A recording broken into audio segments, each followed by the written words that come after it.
नमस्कार। आप सभी को और विश्व भर में फैले भगवान बुद्ध के अनुयायियों को बुद्ध पूर्णिमा की बैसाख उत्सव की बहुत बहुत शुभकामनाएं।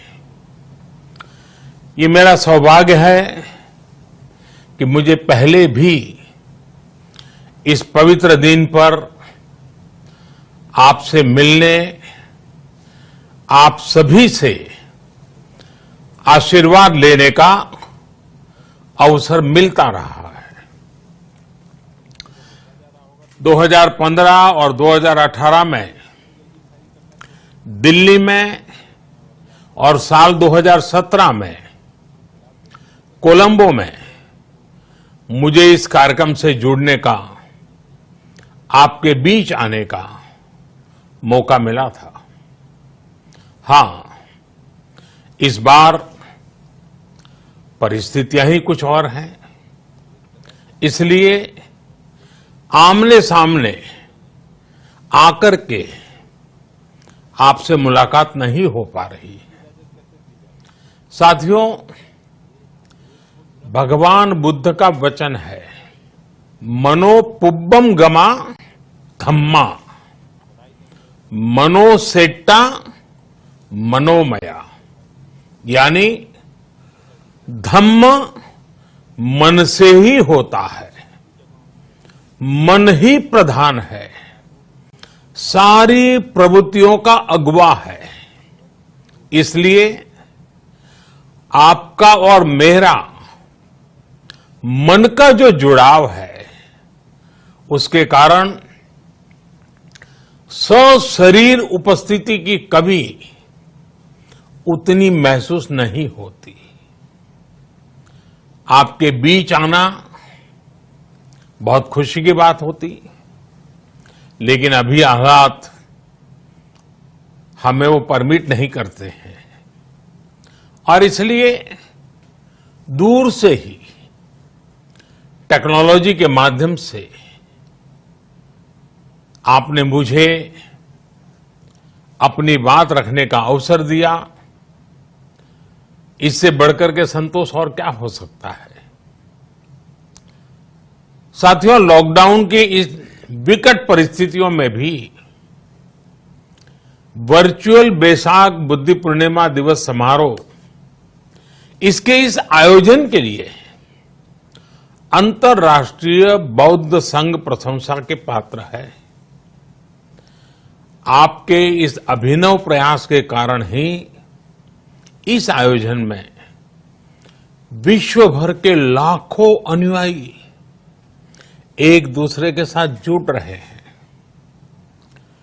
लुम्बिनी, बोधगया, सारनाथ और कुशीनगर के अलावा श्रीलंका के श्री अनुराधापुर स्तूप और वासुदेवा मंदिर में हो रहे समारोहों का इस तरह एकीकरण कितनी अद्भुत कल्पना है, कितना सुंदर दृश्य है। हर जगह हो रहे पूजा कार्यक्रमों का ऑनलाइन प्रसारण होना अपने आप में अद्भुत अनुभव है। आपने इस समारोह को कोरोना वैश्विक महामारी से मुकाबला कर रहे पूरी दुनिया के हेल्थ वर्कर्स और दूसरे सेवा कर्मियों के लिए प्रार्थना सप्ताह के रूप में मनाने का संकल्प लिया है। करुणा से भरी आपकी इस पहल के लिए मैं आपकी सराहना करता हूं। मुझे पूरा विश्वास है कि ऐसे ही संगठित प्रयासों से हम मानवता को इस मुश्किल चुनौती से बाहर निकाल पाएंगे, लोगों की परेशानियों को कम कर पाएंगे।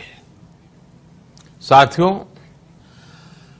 प्रत्येक जीवन की मुश्किल को दूर करने के संदेश और संकल्प ने भारत की सभ्यता को, संस्कृति को हमेशा दिशा दिखाई है। भगवान बुद्ध ने भारत की संस्कृति और इस महान परंपरा को बहुत समृद्ध किया है। वो अपना दीपक स्वयं बने और अपनी जीवन यात्रा में दूसरों के जीवन को भी प्रकाशित करते रहे। और इसलिए बुद्ध किसी एक परिस्थिति तक सीमित नहीं है, किसी एक प्रसंग तक सीमित नहीं है। सिद्धार्थ के जन्म, सिद्धार्थ के गौतम होने से पहले और उसके बाद इतनी शताब्दियों में समय का चक्र अनेक स्थितियों, परिस्थितियों को समेटते हुए निरंतर चल रहा है। समय बदला, स्थिति बदली, समाज की व्यवस्थाएं बदली, लेकिन भगवान बुद्ध का संदेश हमारे जीवन में निरंतर प्रवाहमान रहा है।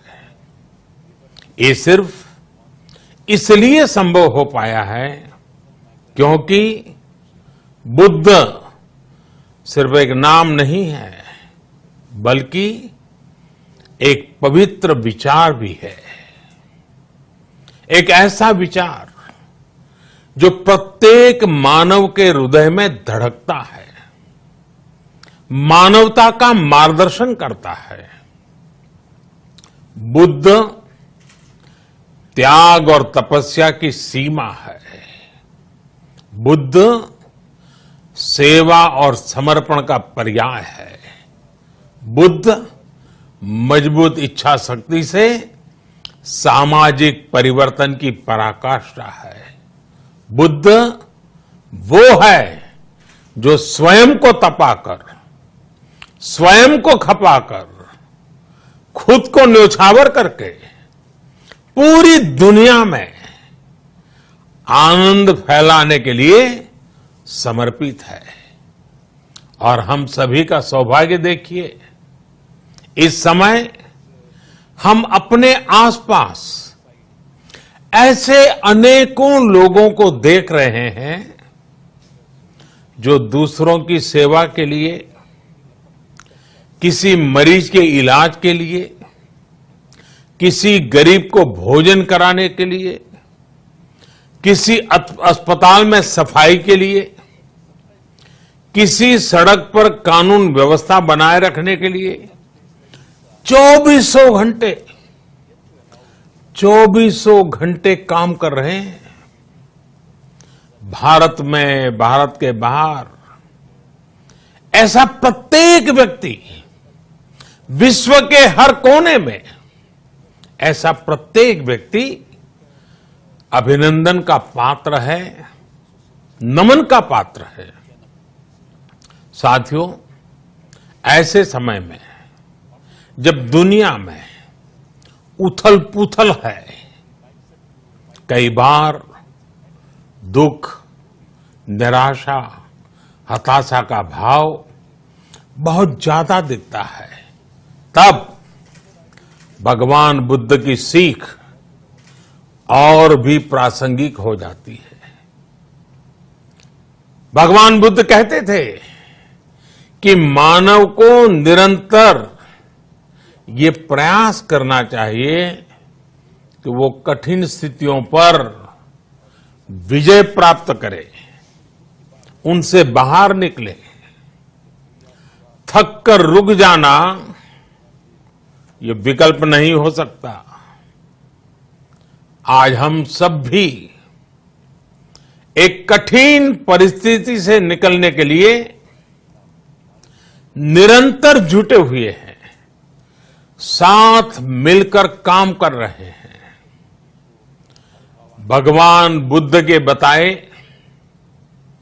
4 सत्य यानी दया, करुणा, सुख दुख के प्रति समभाव और जो जैसा है उसको उसी रूप में स्वीकारना, ये सत्य निरंतर भारत भूमि की प्रेरणा बने हुए है।